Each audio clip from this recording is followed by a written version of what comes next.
Hi everyone, today we're going to look at a common scenario where a program fails to respond to requests for various reasons and explore a possible way to solve this problem. Let's dive into the workflow. The first thing we'll do is modify our target program. We will introduce a wait function that deliberately delays and prevents the program from sending a response.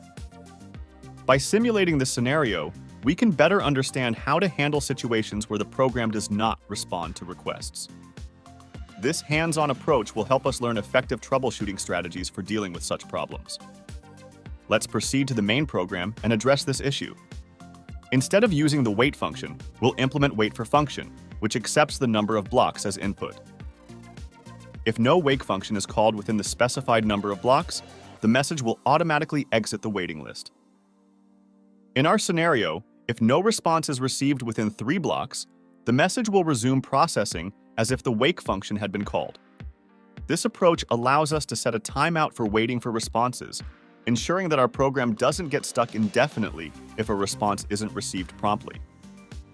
We'll extend the condition for the message sent option to include a check for messages awakened from the waiting list.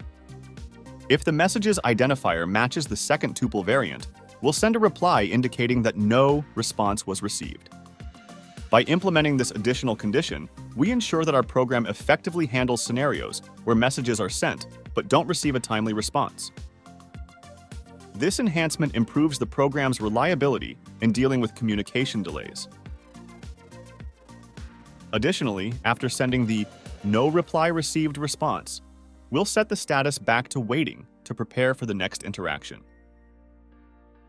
We'll also include additional debug statements to provide further insight into the program's execution flow.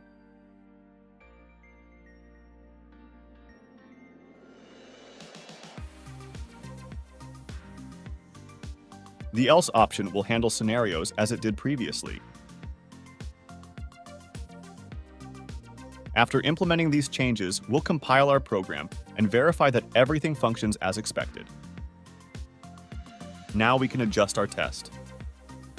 First, we'll ensure that if we make 2 consecutive requests, we receive a response indicating that the message has already been sent.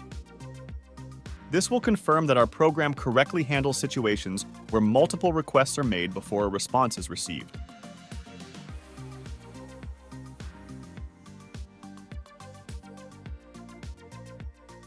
Next, we'll call the spend blocks function, which simulates the passage of time by skipping ahead 3 blocks. After this, we'll verify that we receive an event indicating that no response has been received.